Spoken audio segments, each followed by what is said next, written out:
Here's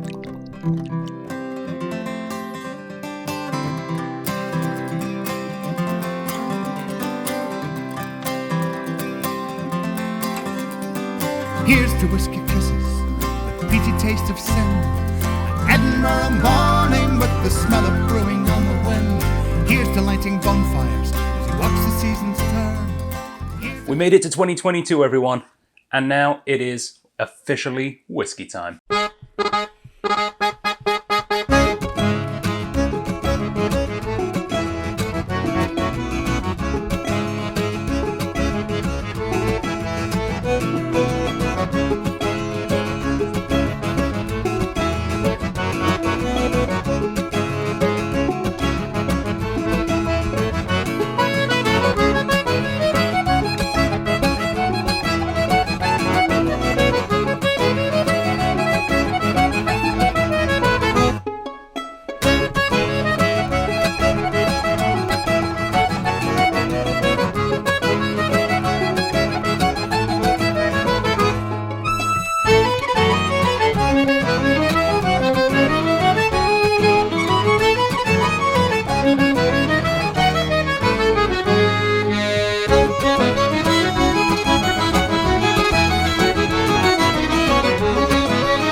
Greetings, whiskey folk, and welcome back to Drinking Out Loud. I am your host, as ever, Adam Bradshaw, and it is an honour to have you back here in my living room here in James Bay in beautiful British Columbia for another SMWS Outturn. And today is particularly special because we are back to our old tricks. We are doing a live release video. So yes, this video isn't live, I recorded a couple of days ago, but the whiskies are being released live in real time alongside this video. So when I say go, head to strathliquor.com/SMWS and you will see all of the brand new whiskies pop up one by one on that page. You do have to refresh though, so don't just sit staring at a blank page, you'll miss the whiskies. Click that, refresh, hit F5, one of the two.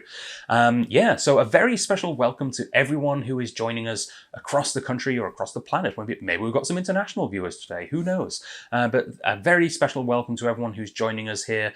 This is going out, the live broadcast of it is going out on Thursday, I think the 6th, yes, Thursday, January the 6th at 7 p.m. So if you are watching this in and around that time, hit up the live chat. I want to say hi to you all. So, although the video isn't live, the live chat is live. So I'm going to be saying something else. Assumedly saying something else, unless I can type really quickly and say exactly the same thing. It'd be really funny if I did do that. I don't think I'm going to be able to remember that I said this though, so it's probably not going to happen. But yeah, please do say hi in the live chat, where a live version of me is happy to answer any questions you have. So yeah, here we go. It's a real live Outturn. It's happening again right here. It's unfortunate that it's happening again because that means we've had to cancel our in-person tastings. Hopefully they'll be back for next month. We don't really know what's going to happen, but it's actually kind of nice to do it this way again. Maybe at least one last time, one last hurrah. Fingers crossed, eh? But yeah, let's get on with the show. This is the 123rd Outturn. Yes, the official January 2022, can you believe it's 2022? Outturn from the SMWS Canada. Firework flavors for New Year. Dare to be different this new year and embrace a bold new explosion into flavor. Wonderful. So yes, let's start with number one, shall we? Number one is called An Exhilarating Escapade. The nose neat started with a malty and herbal note, as well as blackcurrant leaves and bramble bushes, before we all opened a pack of sun-dried raisins and Haribo Tang Fastics. Not thought about Haribo Tangfastics for a long time. That's a throwback. This was followed by a surprisingly creamy sweet lime chili coconut custard poured over a Granny Smith apple pie on the palate. Chili coconut custard on a pie. Sure. Why not? Water added warming aromas of rhubarb, butter crumble, toasted hazelnuts, and vanilla cinnamon candied almonds, while the taste now had plenty of juicy red apple slices dusted in cinnamon and a rhubarb compote with mango, vanilla ice cream, and nutmeg. In the long finish, we found Vietnamese grilled lemongrass chicken. All pretty unusual, but that's what made this an exhilarating escapade. Yeah, that sounds pretty cool. I'm a big fan of when they mix the savory and sweet flavors together. I think that I don't know. I've always liked that sweet and salty, you know. So I'm looking forward to trying this one quite a lot. I'm actually looking forward to this a bizarrely large amount because although I'm actually recording this on the 3rd of January, this is actually legitimately going to be the first whiskey of the new year for me. I think. I don't think I had a whiskey after midnight on New Year's Eve. Bit of a blur. I don't think I did. I think I had an Armagnac. But yes, this is certainly the first new whiskey of 2022. And let's open it up, shall we? And yeah, and then I'll go through the details. First pop of the new year. Lovely.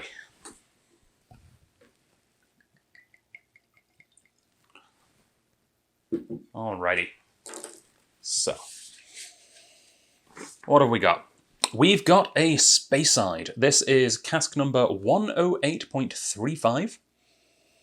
It is from a first fill ex-bourbon barrel. It was aged for 14 years, and it was distilled on the 2nd of February 2007. It is one of only 148 bottles, which is surprisingly low, perhaps, for an ex-bourbon barrel, with an ABV of 57.6. All right, well, slash of R.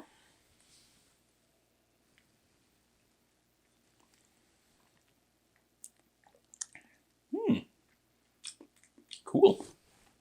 So yeah, definitely getting those herbal notes that it talks about. I want to say tarragon. Now, honestly, I feel like tarragon's one of those herbs where if you actually gave me some tarragon, I probably wouldn't recognize it as tarragon. But for whatever reason, what I'm tasting in this glass right now, I'm making a connection to the word tarragon in my head. But yeah, it is lovely and herbal. Also say here that I can latch onto bramble bushes. Yeah, I don't know about that. Blackcurrant leaves. I've not chewed on a blackcurrant leaf in a long time. Don't really know. Well, I'll possibly ever, to be honest. I don't really know what that tastes like. Sweet lime chili coconut custard. Honestly, I am getting the custard, and there is a bit of a chili-like heat to it, so I can kind of see where that's going. Coconut, for sure, on the nose is definitely coconut.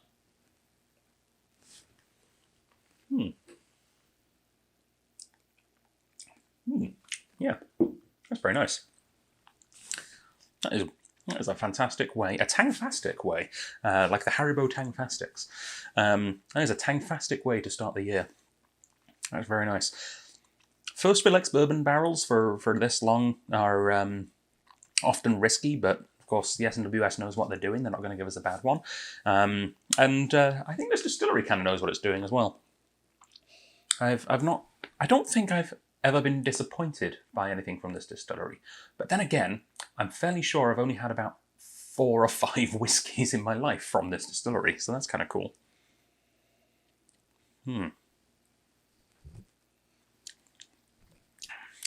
Rhubarb compote with mango. That's jumping out at me right now. There's definitely a slightly sour fruitiness going on there.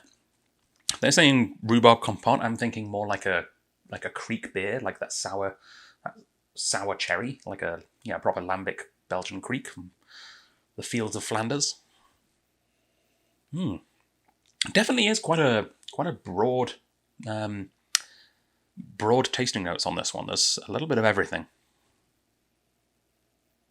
Butter crumble, toasted hazelnuts. Yeah, I mean the hazelnuts definitely. I'm coming across with the hazelnuts.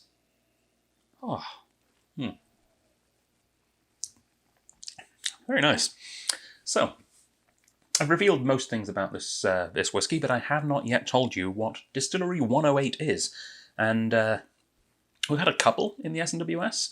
I believe of the approximately 5 that I've had in my life, at least 2 or 3 of them have been SMWS ones. And it's a very, very cool distillery. I should probably tell you what it is, but first, how about a little trivia? Seeing as we've got the real-time live chat going, bonus points to anyone in the live chat who... Maybe bonus points to anyone who already knows what Distillery 108 is. If you did have to Google, shame on you. That's not how you play the game. If you have already Googled, then, excuse yourself from the game. No one likes a cheater. But maybe you can get it from this trivia. It is considered to be a very modern distillery, or rather it was considered to be a very modern distillery in the time that it was built in 1975. Side fact, it was actually built by a Canadian company, Seagram's. You may have heard of them. At the time it was considered to be very, very modern, and that's not just because of its very dated now 70s era architecture, but because it had this newfangled idea of making whiskey with the assistance of a little something called a computer. Yes. Something that most distilleries now have. Not all. There are some distilleries that are vehemently against the use of any kind of computerized technology in their production methods, but most do, and this was apparently one of the very first. This distillery is, of course, Outturn. Very, very cool, sort of newish distillery. 10 years ago I could have called this a new distillery because there hadn't actually been that many distilleries built since then. But in the last 10 years, the amount of Scotch whisky distilleries has just absolutely exploded. So I can't really call it a new distillery anymore, can I? So yes, this is an Outturn. Outturn? I think it's Outturn. Anyway, regardless of how you pronounce it, it is available right now at strathliquor.com/SMWS. Refresh that page right now, and you will find it listed for $214.70. And we do have 11 of these. We got a full 2-case allotment of an exhilarating escapade. So, pick up your bottle right now. And if you are watching this a little later on after the release, there's 11 bottles, so there's a fairly good chance that there's still some available for you, but don't wait around on it. As you know, with all SMWS bottles, once it's gone, and we'll never see it again. So if you like the idea of this whiskey, go get them. And let's move on to whiskey number 2 today, Motion Capture Fruit Tree. The initial nose veritably brimmed with fruits: tutti frutti, juicy fruit chewing gum, citronella wax, melon cordial, mirabelle eau de vie, and green fruit gems. Also deeper hints of burlap, lamp oil, and waxed canvas. Totally enthralling. With water, we got earthy Dunwich Warehouse, scone mix, Madeira loaf, olive oil cake, honeycomb, and orange blossom. Some hints of lime curd and sweet cherry beers. Well, I did enjoy the cherry beer note on the first whiskey, so let's see if we can get a repeat. The palate was nicely drying to begin and showed us elegant notes of rosewater, jasmine, heather flowers, sugar syrup, mixed with olive oil, butter biscuit, herbal infusions, and yellow flowers. Because, of course, yellow flowers taste very different to the same flower in a different colour. Yellow is a very distinct flavour. Water brought out a beautiful natural sweetness. Ripe yellow fruits. There we go. We could have just called this Coldplay Presents Yellow. Apricot jam, peach puree, ripe cantaloupe melon, green, maybe greenish yellow, apple, acidity, and herbal cough sweets. All right. Motion Capture Fruit Tree. Yellow fruit, probably. Very, very nice. So this is Society Cask number 7.258, and I'm going to pour myself a dram before I reveal the details. All right. There we go. That was a stiff cork. It was hard to get out, that one.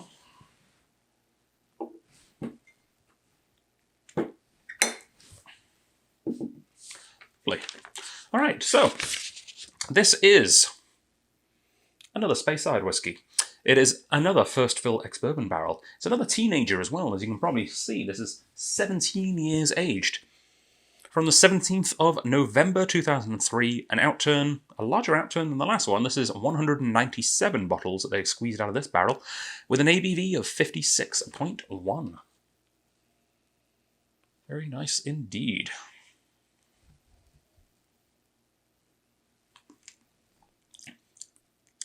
Ooh. So the nose, whilst inviting, Actually, I say whilst inviting, the nose was particularly inviting. It made me want to take a sip straight away and not really pay attention to the nose. Not that the nose isn't interesting, it's just very inviting. Although it is somewhat muted right now. And that's maybe why it made me want to take a sip right away, is the fact that it's quiet, it's not screaming for attention. You know what I'm going to do is I'm going to take another quick sip and then I'm going to add some water and see if the nose opens up a bit more with water.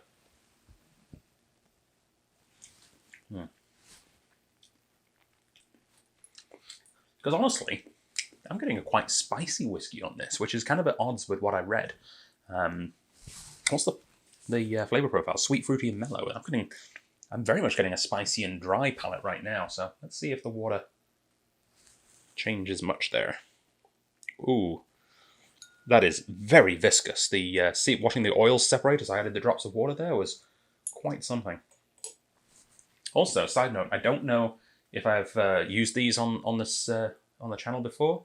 This is one of my favourite glasses for drinking water out of because it's just the most ridiculous thing.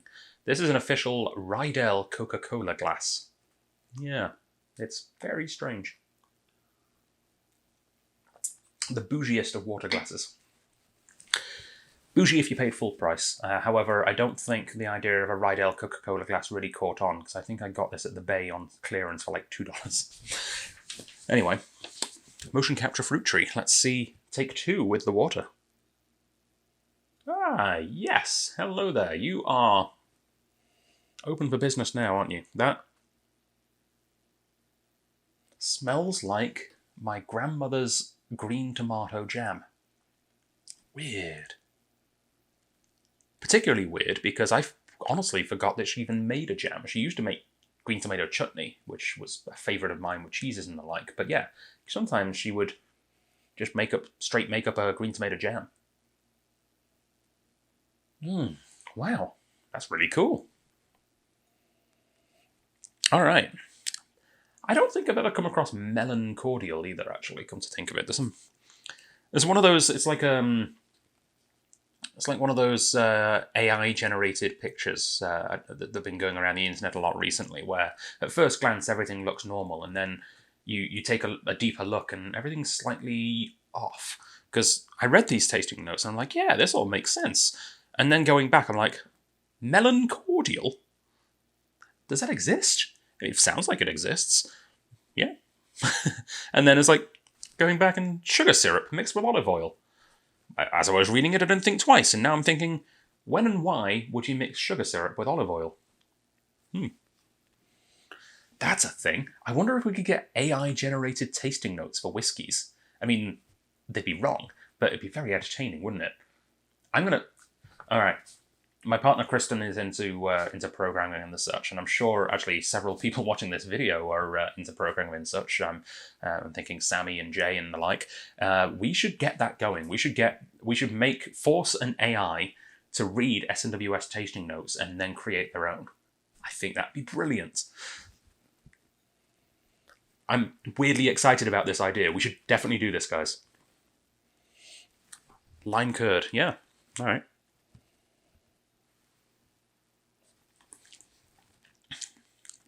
Ooh. You know what, though? After water, this is startlingly good. Yeah, that is very nice. It's like it says, it's got the apricot and the peach, apricot jam, peach puree, but it's like they made a puree out of apricots and peaches, but forgot to take the stones out and actually managed to blend. They had a very powerful blender that managed to blend the pits and the stones into the puree really finely. It's not gritty or anything. It's not an unpleasant experience, but it's imbued that earthy nuttiness into it, which is super cool. It reminds me actually a lot of the Sons of Vancouver Amaretto, which I feel like was made with apricot kernels instead of almonds, I think. If memory, I think that's right.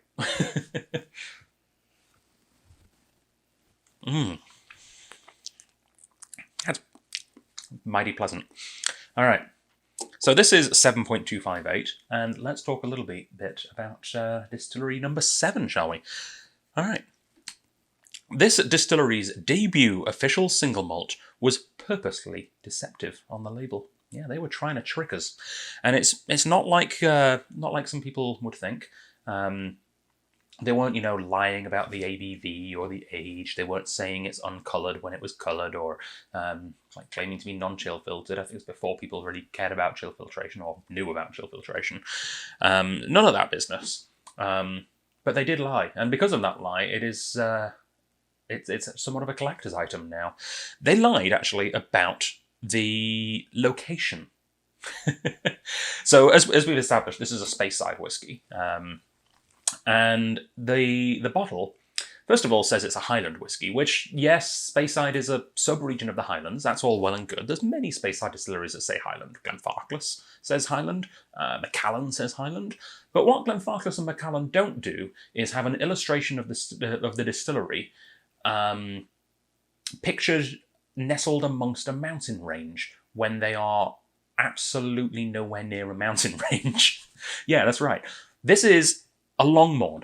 And as some of you who have visited Longmorn will know, or have seen a photo, as I'm probably putting up right now, it's in the middle of the glens of Speyside. It's not in the mountains.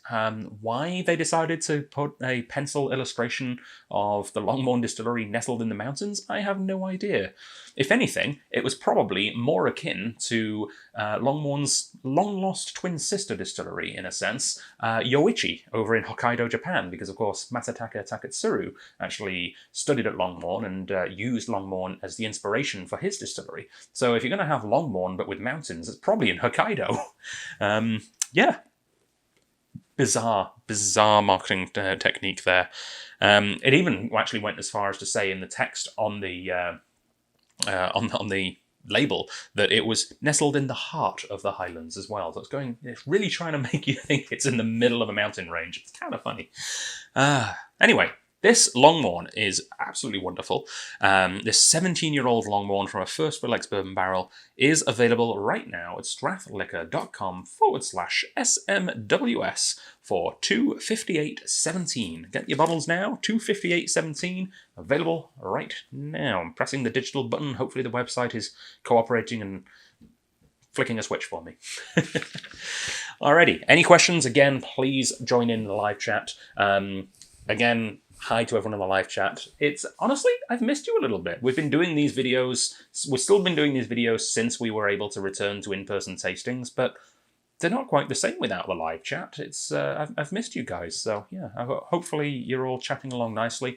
A very special welcome to anyone watching this video, especially if you're from one of our sister stores. That's the other SMWS stores here in Canada. So it's Legacy over in Vancouver, Keg and Cork in Edmonton, or Kingston Wine Market in Calgary, or anywhere else across the country or world.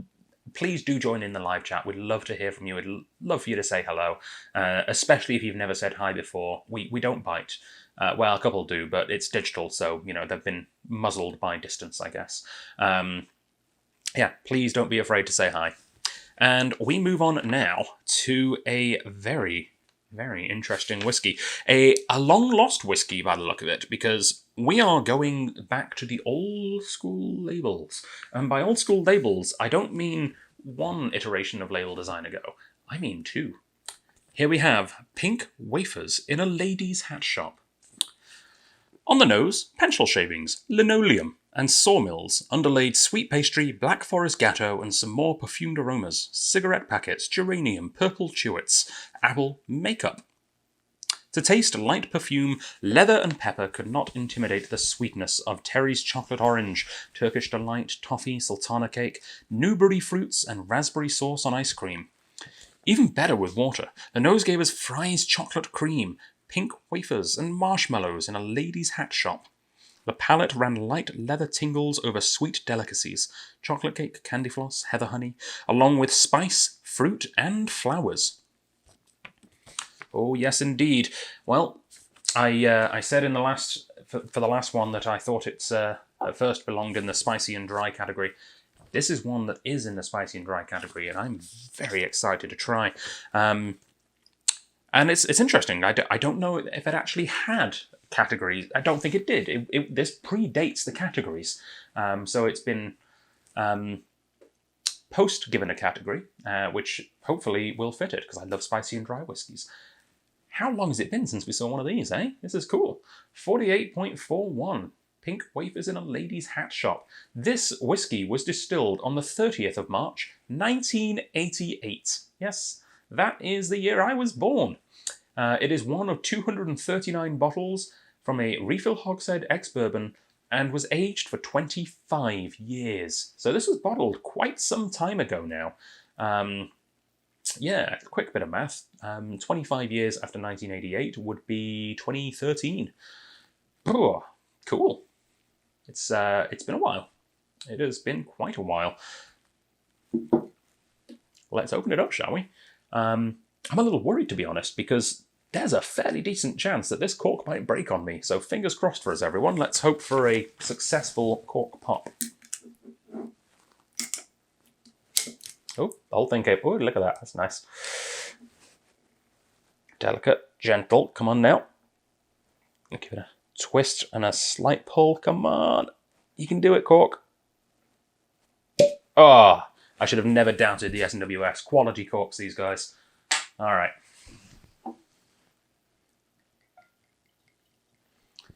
So, this is a whiskey that has been hiding away in the depths of the warehouse, waiting for a special release period. And we've got it right now. Really, I don't know why we have it right now, but one thing I can tell you is that this is a BC exclusive as far as I can remember. I believe Alberta got a different special edition from the archives, and so if you want this whiskey, you can only get it from us or from Legacy. Ooh, that smells good. And does smell weirdly like those pink wafer biscuits. Flamingo legs, we used to call them in Yorkshire. Weird, because they're not really flavoured of anything. Like, you think they're pink, so they're probably going to be raspberry or something. No. I don't think so. They were just pink for some reason. Never really knew why. Much like a flamingo.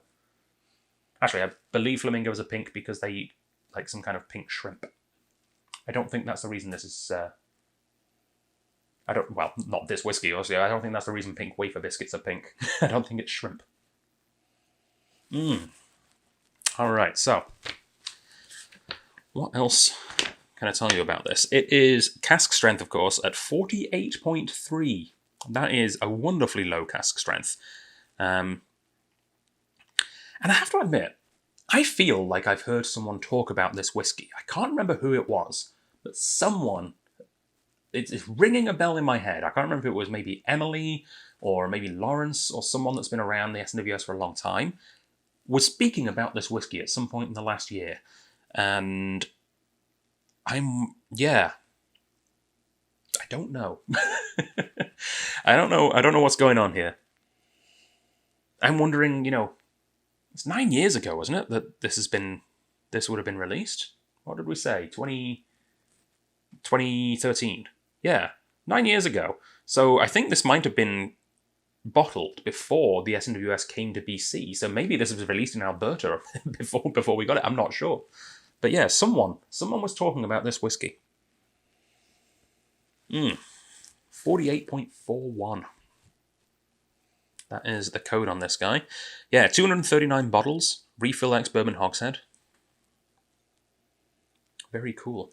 I had to laugh when I was reading out the notes. Linoleum is a great note, especially as the birthplace of linoleum. I think the birthplace, at least the place where a lot of it is born, is Kirkcaldy. The lovely, lovely town of Kirkcaldy in the Kingdom of Fife. Come on, Kirkcaldy. Oh yeah, that's lovely. It's making my nose tingle. Oh. With delight. Oh, marshmallows. Yeah, why, yes, it does taste like marshmallows. Huh.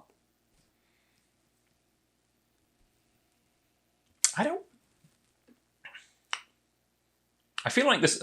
The thoughts going on in my head right now are the kind of thoughts that you'd stereotypically attribute to, like, a someone who's been smoking something. But I'm like, what is a marshmallow? I've never really considered what a marshmallow is before. I know it uses sugar and maybe gelatin. How does it get like that? What is it? Why is it? Why is a marshmallow? I don't know. But this tastes like one. And speaking of smoking, there's a very sort of relaxed tobacco note in this. Like those kind of flavoured tobaccos that you used to be able to get for pipe smoking that were, honestly tasted more like chocolate than tobacco, or, hazelnut or whatever flavouring was in there. They've probably been banned by now, haven't they? I haven't thought about flavoured pipe tobacco in a while.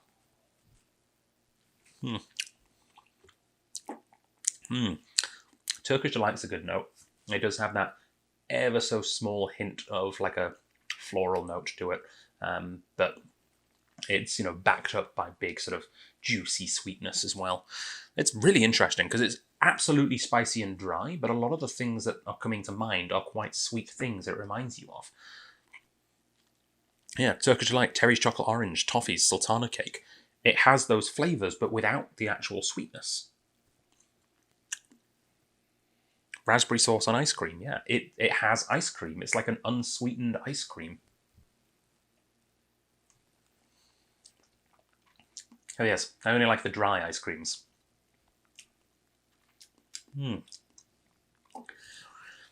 That is A, glorious, and B, confounding. A really interesting, rich, complex, dry, beautiful whiskey. Huh. Well, I don't know why we have it now. I don't know why it's been sat around for close to a decade, but I'm glad that it is officially launching. Let's tell you a little bit about Distillery 48, shall we?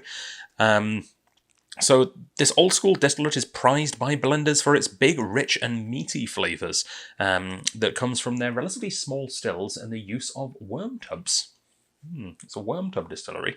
And very interestingly, we actually almost always have an official bottling from this distillery on the shelves at the Strath. Yes, we do.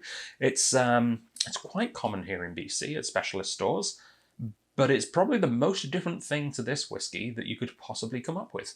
Yes, this is a 25-year-old, beautifully old refill ex-bourbon hogshead whiskey. It's just distillery characteristic with age. It's not overpowered by the wood. It's just beautiful flavors. And almost the exact opposite of that could be said for their official bottling, which is not aged at all and is actually a gin. Yeah, these guys make Carun gin. This is Balmenach distillery, and is super cool. Yeah. 25-year-old Balmenach. Didn't see that one coming, did you? And you probably won't see this coming either, because, of course, being bottled a decade ago, the economy's done a couple of things since then. So, yeah, I'm almost afraid to tell you the price of this because I fear it might break the website with the amount of people that are going to go to it and try and buy one. This 25-year-old whiskey from 1988 can be yours, theoretically, if you're fast enough on the old mouse clicking, for $243.39. $243.39. Yes. You're right, that is less than $10 a year. Yes, you're right, that is really, really good value. And it's probably sold out by now. So let's move on to the next whiskey today, which is the weirdly familiar sounding A Dark Abyss of Bliss. Rich and toasty aromas of tea cakes and toffee combined with cinnamon, nutmeg and star anise in a heavy fruitcake, topped with molasses and dates. The palate was equally as sumptuous with oozing dark treacle, manuka honey and brittle toffee over prunes, raisins and coffee beans in dark navy rum. With water came a wave of bitter orange marmalade, black forest gatto and slightly charred hot cross buns full of sweet spice. The palate continued with burnt orange peel, chocolate malt and cocoa powder, but now with coconut flakes, tobacco and licorice stick. After spending a certain amount of years hang on, I'm not keeping the year secret. I'm allowed to tell you the years. After spending 5 years in an Oloroso butt, this was transferred to a second fill toasted oak butt for the remainder of its maturation. 100% of SMWS Canada's profits from the sale of these bottles will be donated to charity. See page 11.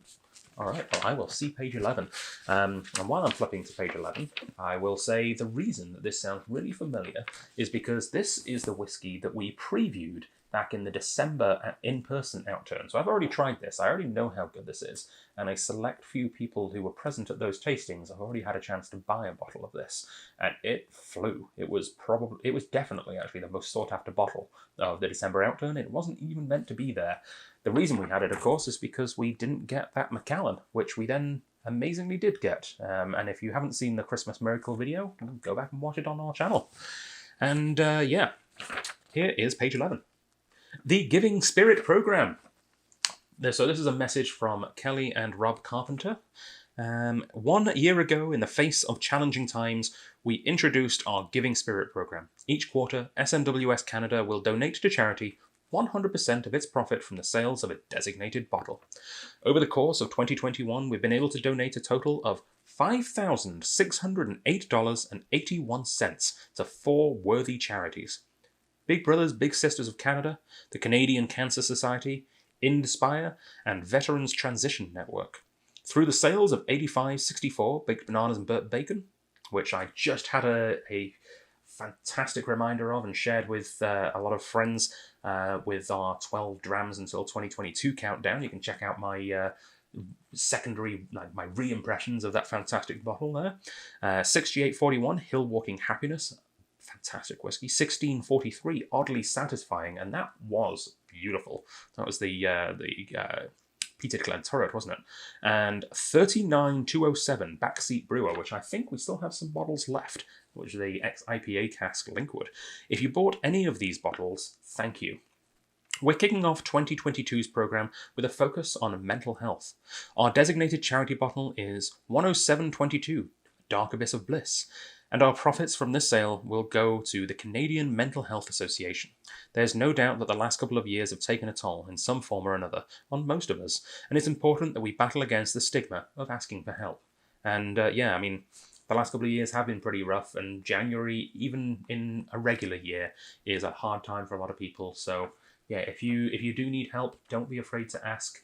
Yeah, that's what your friends and family are there for. That's what the volunteer supporters on various phone lines are there for. And yeah, that's what charities like the Canadian Mental Health Association are there for. So here's to a healthy and happy 2022. We hope you'll continue to support the Giving Spirit program by buying a great bottle of whiskey and supporting a great cause. That's something to raise a glass to. And I certainly will be raising a glass again of this fantastic whiskey. I mean, we didn't know that this was a Giving Spirit bottle last month either, actually. So that's an extra nice thing about this whiskey, which is already very good. Spoiler alert, because we have already featured this whiskey and sold a few bottles, we do only have 5 left. So if you are one of the people that know how good this is from tasting it already, keep that page refreshing until I say go, because I think there might be quite a few people trying to pick up this bottle. It did go to a drawer in the live tastings. And a wonderful colour. The kind of colour you might come to expect from a deep, rich and dried fruit whiskey from the SMWS. So yeah, this is another Speyside. So that is 4 Speysides in a row. It is an ex-Oloroso butt whiskey finished in a second fill toasted oak butt. It was aged for a total of 9 years, so approximately a 4-year, not really a finish, more of a recasking. I don't think you can really call it a finish when it's almost half of its life. Yeah, it's a recasking. It's, yeah, I would say different. The date of the initial distillation was the 4th of April 2011, and the outturn was 585 bottles. The ABV of this one, 66.1. And again, this is cask number 10722, A Dark Abyss of Bliss. Oh yeah.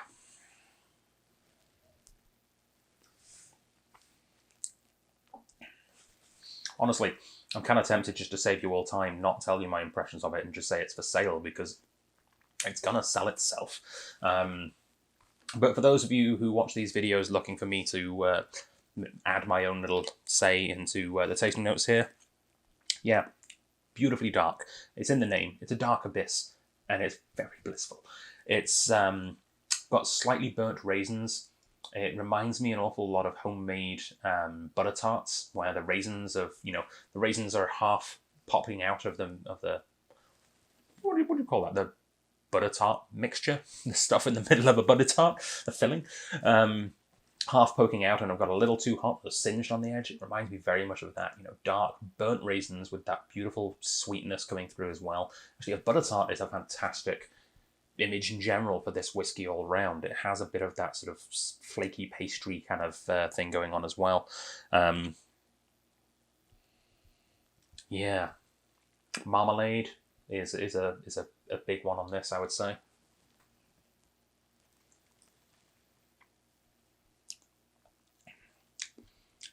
I would say earthy coffee more than chocolate. Yeah, I'm getting nice sort of dark roast coffee notes on this.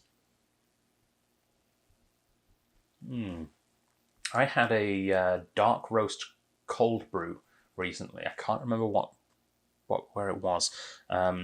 Where the barista recommended the way they have it is with a touch of salt, which I've heard before in coffees. Is a touch of salt is actually helps sort of temperate the flavor. If you've got a coffee that's a little too sour, salt will make it a little more bitter, and if you've got a coffee that's a bit too bitter, salt will make it a little more balanced as well in the other direction. Yeah, I had a cold brew dark roast salted coffee. Very good. Reminds me a little of that. All right, well, without any further ado, let's reveal what this whiskey is. 107 is a fantastic distillery, a distillery that was relatively unknown until Billy Walker gave it his signature camel case treatment in 2017. What do I mean by camel case? Well, camel case is usually where you take two separate words and you combine them into one word, but you show that they are still separate by putting a capital letter at the beginning of the second word. It's often used in like programming and various design things. And Billy Walker seems to really like that as a branding thing. And I guess it's not really camel case because he's taken words that are already one word and made them look more like two words. So Glendronach, Benriach, and his most recent one, which is this one, Glenallachie. Yes, indeed, this is a Glenallachie. I really like that branding idea, by the way. I think it's kind of cool. It stands out. However, I'm still not entirely sold. I love Glenallachie, I do. I'm not entirely sold on their weird sort of tiki bar caveman font. I thought it might grow on me. I don't think it is. But it's undeniably different and seems to be working. So, good. Oh, it's nice to have another cask strength, the single cask Glenallachie. One of my top distillery picks for the last couple of years, to be honest. I've been producing some stunning whiskies, officially and independently, and this is one of the best, it has to be said. All right, this is available now, and probably not for long, at SMWS page on our website. So that's strathliquor.com/SMWS for $177.30, which of course means it's under $180, and that means it is only available for existing members. You must already be a member to purchase this bottle. It is not eligible for the special sort of free trial offer of you can get your first year of membership included with a bottle that's $180 or more. And speaking of that free trial offer, I should remind everyone that we have slashed the price with the help of the SMWS. We have slashed the price on the remaining few membership kits. So you remember the membership kits, the green box with the 300ml bottles and the pin badge and a little book and everything. Yeah, they're being discontinued here in BC, and even in places with that have membership kits, they're a completely different style now. So these were $240, they're being slashed to $180. And not only is that fantastic, and it means that you can gift someone membership for a fantastic price, It's also, for the first time ever, now available to existing members. So you can buy it without the whole membership thing. If you just want a kit, if you're already a member, you've been a member for a long time, you just, maybe you lost your badge, you want another one, you really want to try the 3 whiskies that are included in them, you can buy yourself a kit, $180. Yeah, treat yourself. That's a nice way to get through the dreary winter days of January. Treat yourself. Alrighty. So that is a Dark Abyss of Bliss, and that leads us on to our next whiskey. Whiskey number 5 today. We are breaking free from the Speyside region, and it's all peat all the way out. We've got 3 peated whiskies in this Outturn, and we're starting with a lightly peated one called Exotic Miso Glazed Octopus.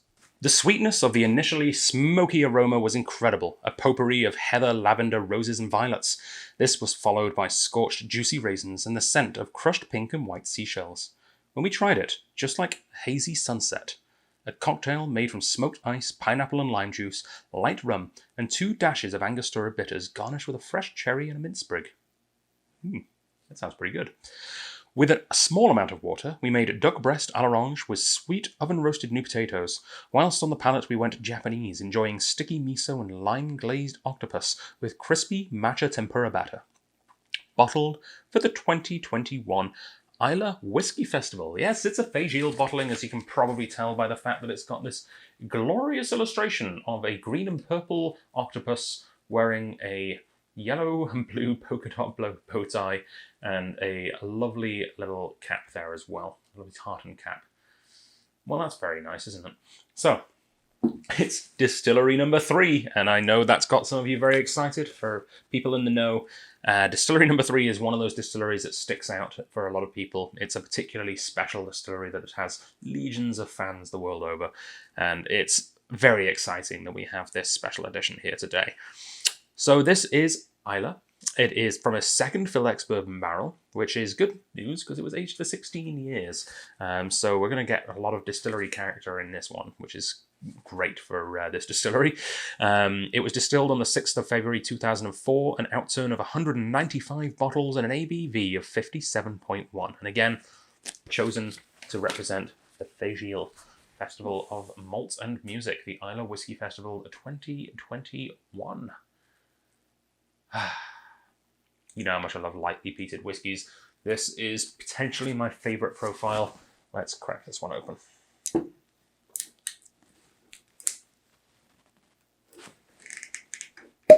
Lovely.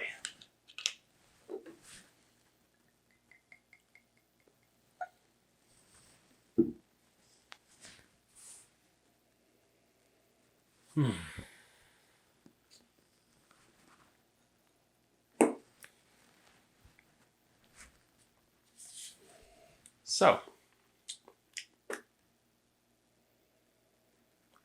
that is very nice on the nose. Sorry, I'm kind of, as you can probably tell, I'm at a bit of a loss for words here. It is just so wonderfully mineralic. There's a special edition Big Peat, which we may or may not have the exclusive on, that may or may not have supposed to have been launched at the Victoria Whiskey Festival, which of course is not happening this year now. So it's going to launch at some point soon, called the Petrichor. I imagine it smells a bit like this. It's got peat and petrichor. I'm actually quite astounded that that's not in the tasting notes, because I feel like every outturn last year, the SMWS used the word petrichor somewhere in there. Yeah, that is... Oh, just lovely on the nose. It's... The peat is there, don't get me wrong. It's definitely peaty, but it, like the flavour profile would suggest, it's on the lighter side of peat. And it does have this beautiful... Yeah, slightly lavender. Heather's a good one, yeah. I'm mostly just agreeing with the notes here. Heather, lavender, roses, and violets. They're all there, but it's very toned down. This is not... Some additions from this distillery are particularly well known for having quite a lot of those aromas and flavours. I would say this is just a hint, comparatively. All right, I'm gonna, yeah.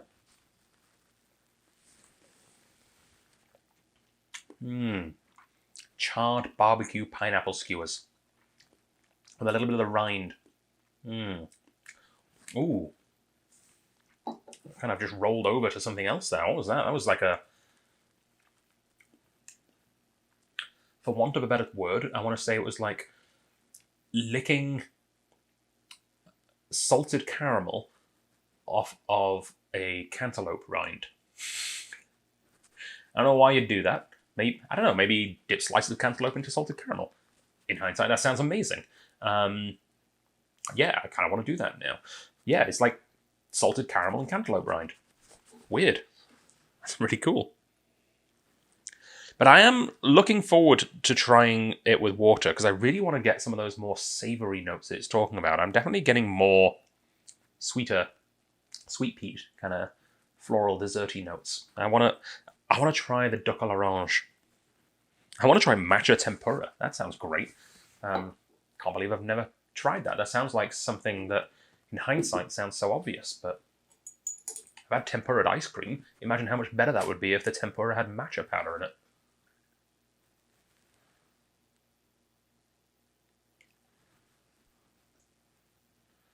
Alrighty, cleanse the palate quickly first.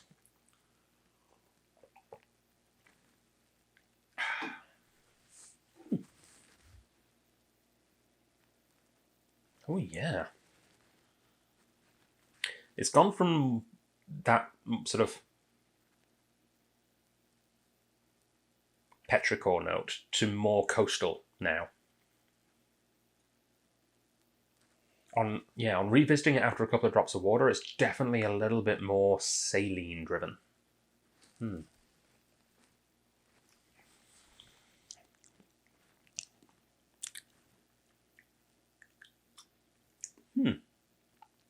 Yeah. Teriyaki. Teriyaki pineapple. Yeah. It's like that teriyaki sauce that comes with chunks of pineapple in it. I wouldn't necessarily say octopus. I've had octopus a few times. I don't feel like octopus has a particularly strong flavor, more of a strong texture, literally. But I could definitely go calamari. Yeah. I could say squid.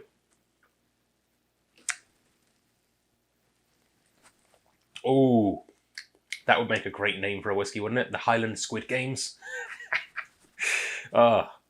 Imagine mixing those two worlds up, Highlander and the Squid Games, some kind of like brutal TV show to choose the next immortal. That'd be worth watching. You'd still need subtitles too. Ooh. Yeah, that's freaking cool. All right, so what is distillery number 3 for those of you still in the dark over this exotic miso glazed octopus, this exotic stranger? Well, let me tell you something about it. Although the whiskey is undoubtedly Scottish, it's owned by a Japanese/American company, but the whiskey is undoubtedly Scottish. However, the barley that it's made from, it's somewhat less certain, because they come from, the barley is sourced from a small town in the Borders called Berwick-upon-Tweed.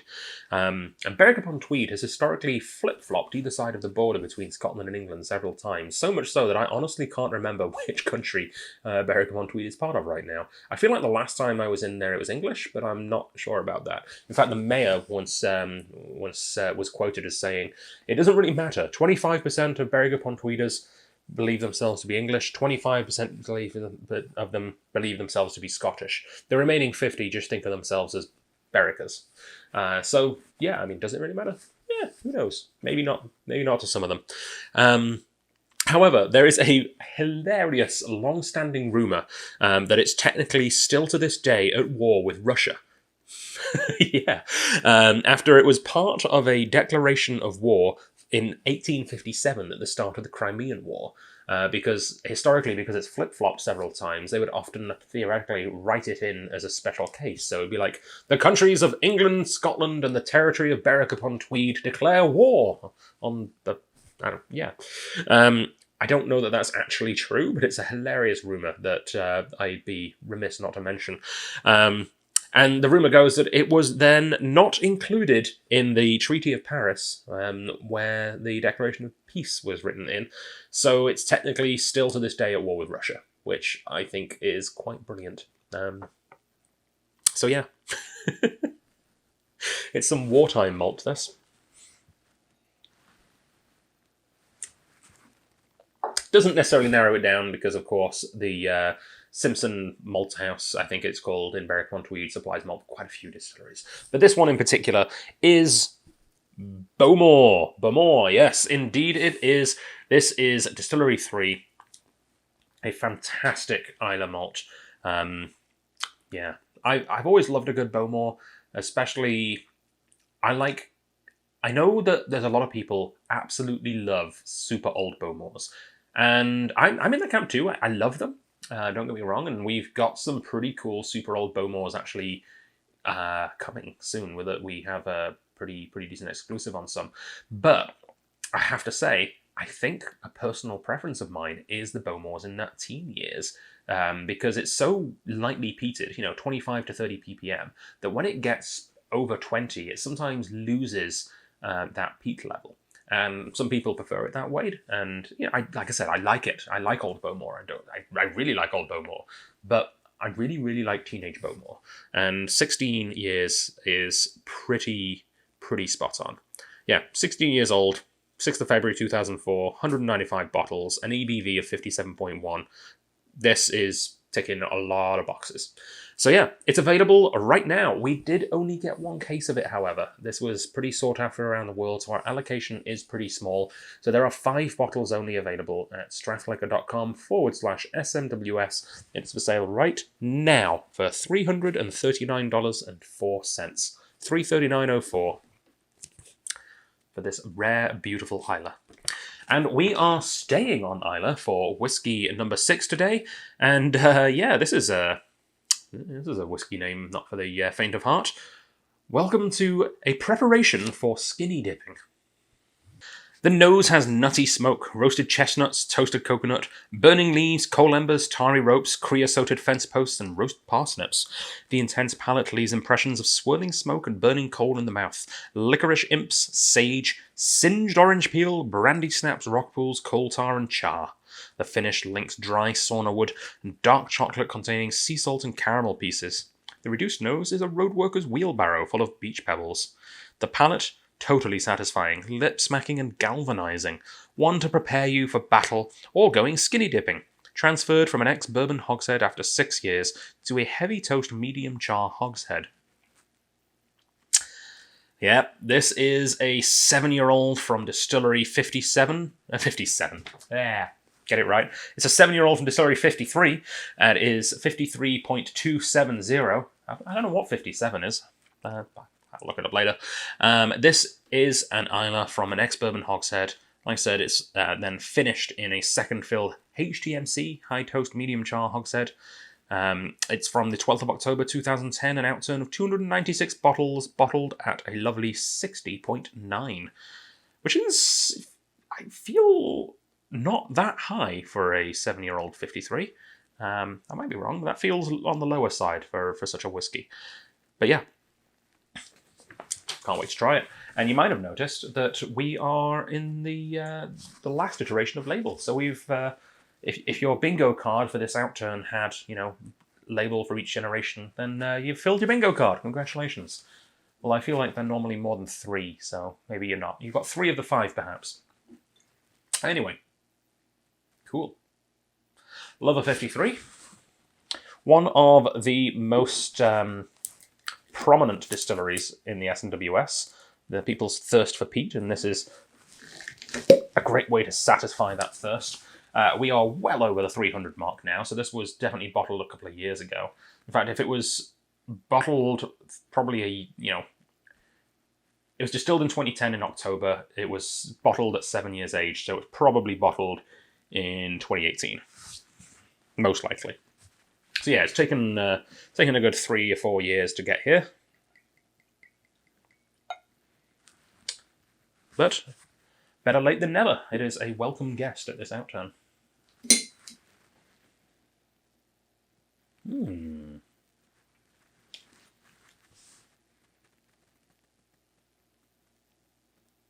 smells like the sauce that is poured over the Union Club sticky toffee pudding.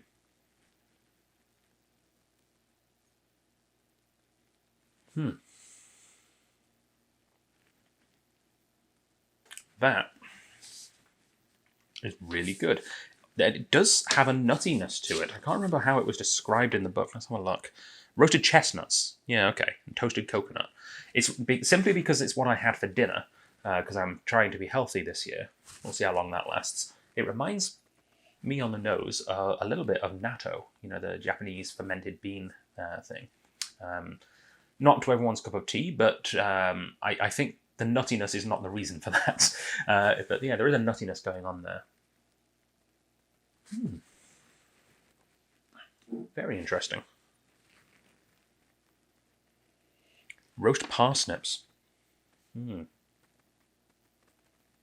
almost a ginseng thing going as well. I'm not on that much of a health kick. I've not started taking ginseng supplements, don't worry.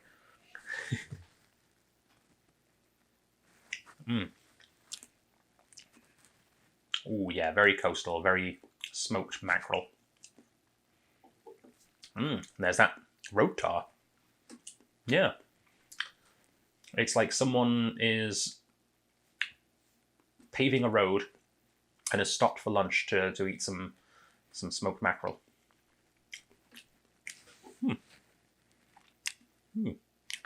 It says satisfying, totally satisfying and lip smacking. I'm finding myself, doing that a lot. So yeah, I'm not sure that's a tasting note, but a note nonetheless.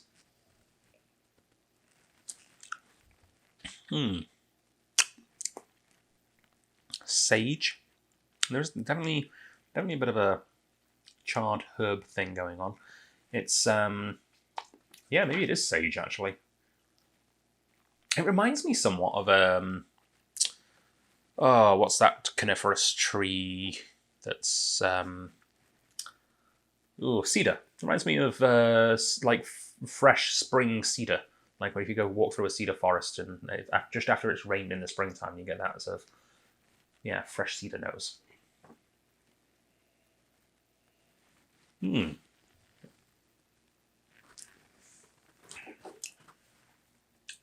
Yeah. Tobacco and sage is like that ceremonial First Nations thing where they burn the tobacco and sage together. It's really nice. Well, I feel like I should add a couple of drops of water because I want to find out what a road worker's wheelbarrow full of beach pebbles smells like. Because I'm fairly sure that pretty much anywhere in the world that is not allowed and you can get into big trouble for stealing beach pebbles. There's a house around the corner from us here in James Bay where every time I pass it, they seem to have slightly more beach pebbles in their yard. I'm like, ooh, naughty, naughty. Someone's taking a backpack down to the beach every time they go, aren't they? If Dallas Road is eroding due to not enough stones, then I know which house is to blame.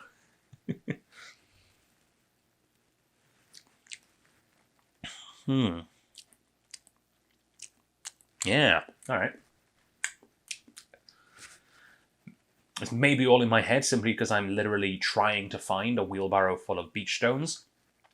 But the note that I found after trying to look for that is metallic, ever so lightly, sort of the lightest touch of rust in a sense, slightly coppery. Not unpleasant at all. In fact, quite welcome.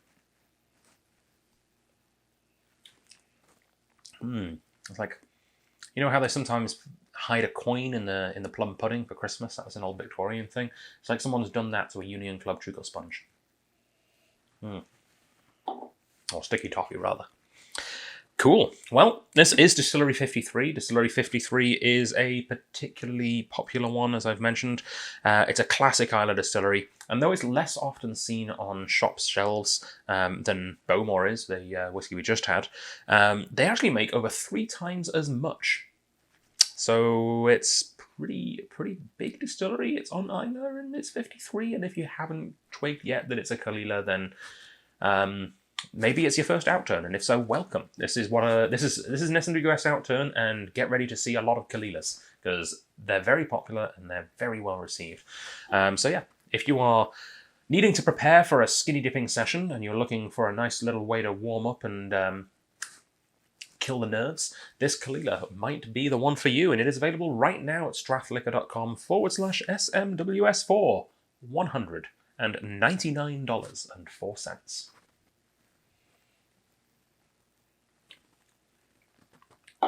And with that, we move on to our final whiskey of the January Outturn. This is a breakfast buffet at a bonfire. Lovely measured sweet peat smoke was followed by marshmallows roasting on an open fire. And yes, a maple bacon latte using smoky bacon-flavoured maple syrup. Plenty of peat on the palate, coal embers with a splash of antiseptic wound cleanser, as well as burnt Scotch pancakes with strawberry compote and cinnamon. After the addition of water, smoky saltwater toffees, smoked custard and popcorn. The taste now well-balanced, sweet, savoury and smoky. Scrummy salted caramel flapjacks, pancakes with smoked salmon and creme fraiche, and in the finish, grilled mackerel on toast served with zingy lemon and caper dressing. My oh my, what a delightful list of flavours we have going on there. So this is 108.40, an Outturn of only 101 bottles. Interesting. It's coming from a second fill ex-bourbon barrel, so you'd expect from an ex-bourbon barrel at least double that, if not more. Very interesting. It's from, hey, remember, the 5th of November, 2009. It's a Guy Fawkes whiskey. That's very exciting. This is 11 years aged. It is cask strength at 63.4%. Very neat. And no, this is not an Islay. We have been and gone. We have left the not so sunny shores of the Iliac Isle, and we have gone scurrying back to Speyside. Yeah, interesting, isn't it?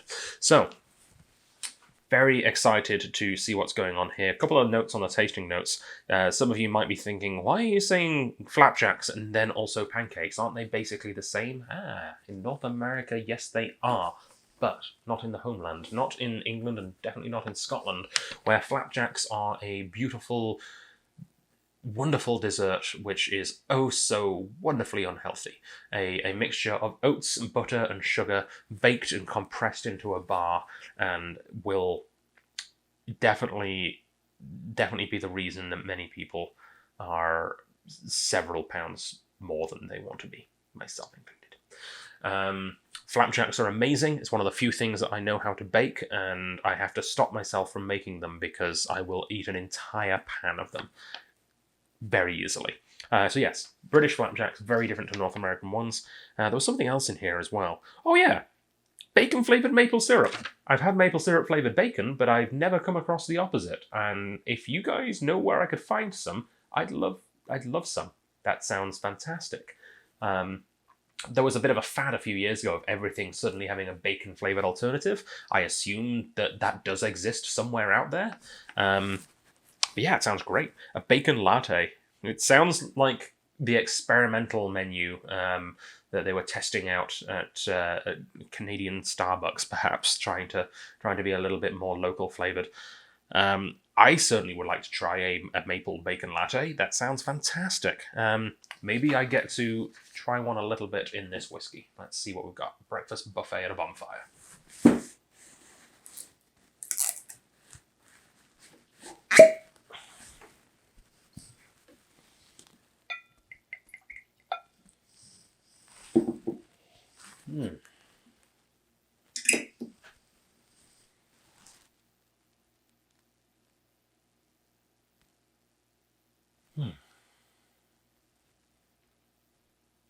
Cool.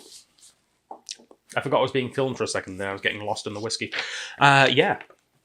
Honestly, one of the things that came to mind was, yeah, it does smell a bit like marshmallows. What are marshmallows? I really should look that up. Yeah. Maple bacon latte. So what I'm looking for, I'm not sure I'm finding coffee, though. I really wish I could, because I want to see what maple and bacon go with coffee, but I am definitely getting maple bacon. There's plenty of peat on the palate. I'm going to put that to the test right now.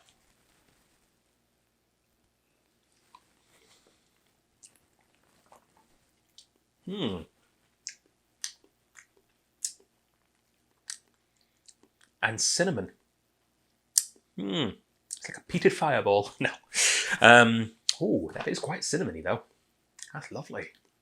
I like that. Oh, I went proper Yorkshire there. I like that. That's lovely. That's proper good.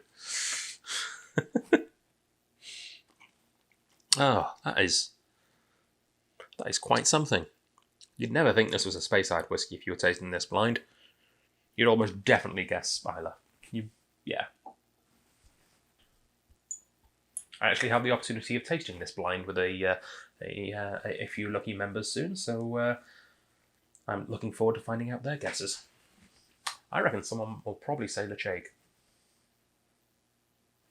They will be wrong, because of course Tobermory is on the Isle of Mull, which is definitely not in the Speyside region.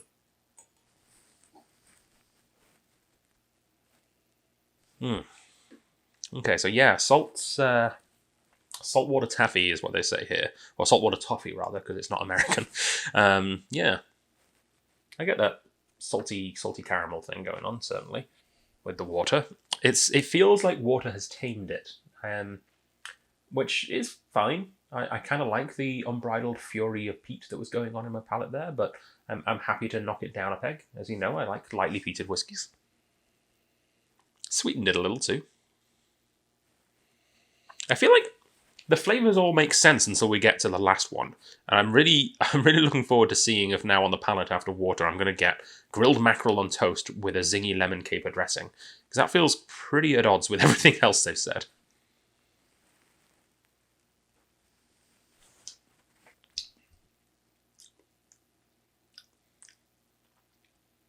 Yeah, I'm not quite there. I'd love to know in the comments section if anyone tasting this whiskey does get capers and lemon. Because I kind of want capers and lemon. I feel like that would go really well with these flavours, oddly enough. But I'm not quite personally getting it. But there's a bit of a smoked fish happening. I'd go with the smoked salmon. Maybe the grilled mackerel. More on the smoked salmon side of things, I think. Candied salmon, perhaps. Because I'm still finding this quite sweet. But yeah, that is a lovely little whiskey. And it's a lovely little whiskey from a very special distillery. A distillery that was built in 1975 by a Canadian company called Seagram's. And if that sounds familiar, then yeah, you're quite right. We've bookended this tasting with Alta Veins. This is also an Alta Vein, 108.40, and we started off, whiskey number one today was 108.35. And they are two whiskies about as different as you could possibly get. In fact, I'll pull this up again, because look at that. Blue, I think that's juicy oak and vanilla, wasn't it? Yeah, juicy oak and vanilla, and then a peated. This is number one over here. Which now smells incredibly custardy. I often find that happens when I go back after tasting some peated whiskies and I go back and smell some of the juicy oak and vanilla stuff that was earlier. They always smell more custardy. There's got to be some chemical reason for that. I'll reach out to one of the whiskey chemists. Maybe if someone could tweet Don Livermore for me and ask if there's a reason for that. I'd love to know. Because it happens almost every time. Yeah. That is, I'm going to try them side by side just to see if there is some kind of underlying thing that ties them together as whiskies, despite the difference in peat. Because there should be, theoretically.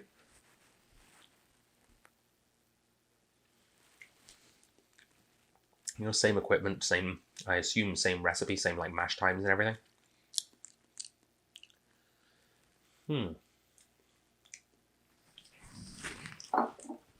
That's an interesting note. Was that in the... It's been a while. It's been at least an hour since I recorded whiskey number one. I can't quite remember. Yeah, okay. I'm not going mad. It actually says sweet lime chili coconut custard. So the custard is definitely there, and I was getting spice. So yeah, spicy custard. I think I called them mad for saying that earlier, and now I am full circle and quite on board with the spicy custard things.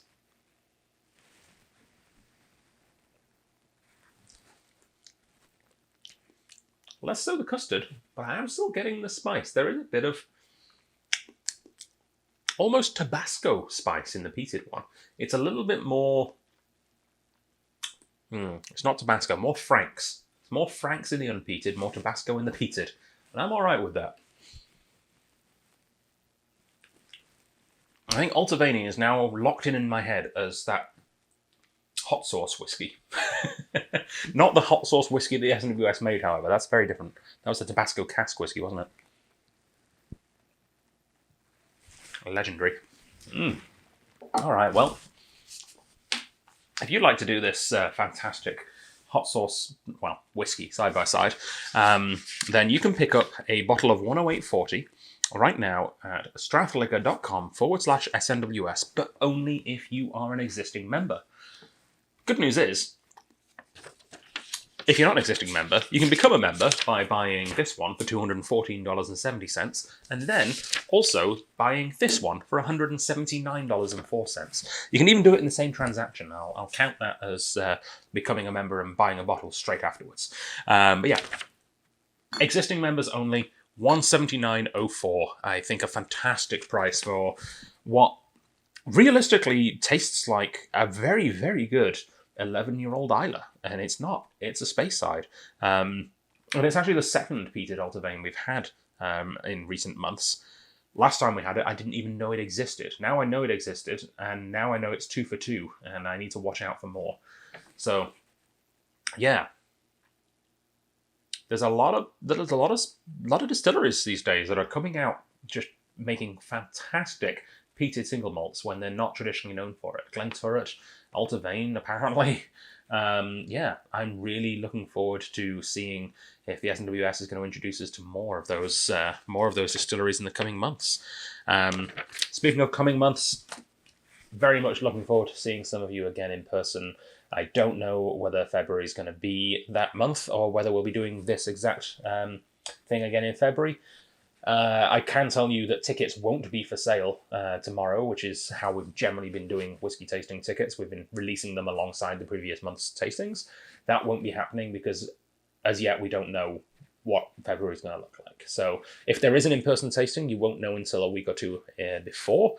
So please keep an eye on your emails. It might be digital only again, hopefully back by March. March would be nice to get back into person tastings at least. And yeah, I'm sorry for everyone whose tickets had to be refunded for this January Outturn. Hopefully we won't be here for long. But at the same time, I should also mention and give a shout out to all the people that are managing to take part in this Outturn, because they either don't live in Victoria or they do live in Victoria, but they haven't quite felt ready to come to the in-person gatherings yet.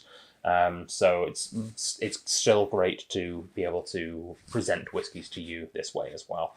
And yeah, we'll carry on doing that regardless of whether or not we have in-person tastings for the remainder of, well, probably this year at least. I don't know. I'd like to just keep doing them if I have time. And yeah, I'll make time. I like doing these. So yeah, thank you very much for joining us for the first live release Outturn video in about 6 months. And yeah, we'll see you next time. I'm about to put a slide up with all of the details and prices, and I'll play some lovely music. I don't know who I'm going to play yet. Maybe I'll play something from... I'm going to play something from Phaedra's recent album, because some of you will have met Phaedra now. She's been my co-presenter for several of the last few Outturns in person here in Victoria. So I'm going to play some of Phaedra's music for you whilst we finish off our conversations in the live chat. And yeah, I will see many of you next time, hopefully. /Avar, stay safe, and yeah, Happy New Year.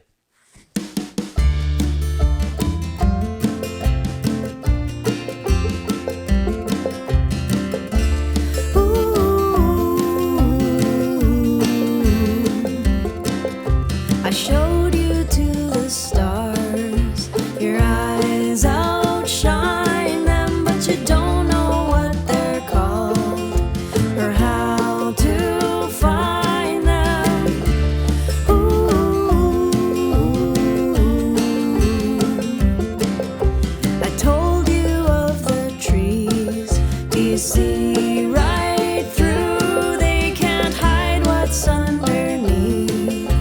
as hard as they try to.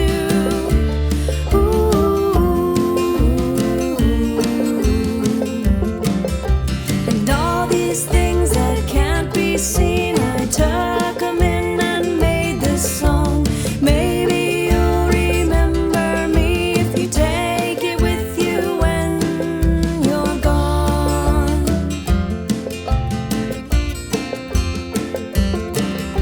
Your favorite songs are sad. You wonder where they came from and how they got so bad. They all start with someone.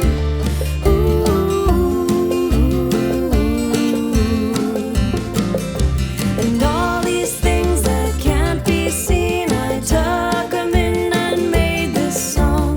Maybe you'll remember me if you take it with you when you're gone.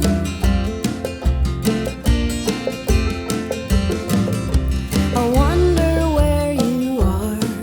There are things you can't be shown underneath the stars.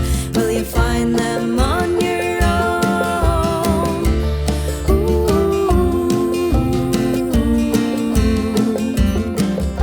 And all these things that can't be seen, I took them in and made this song.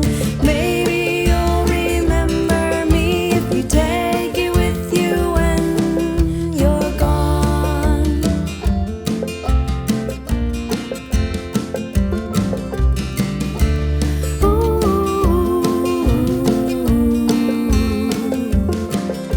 I wish there was a way we could talk alone till dawn. I would memorize your face and think of you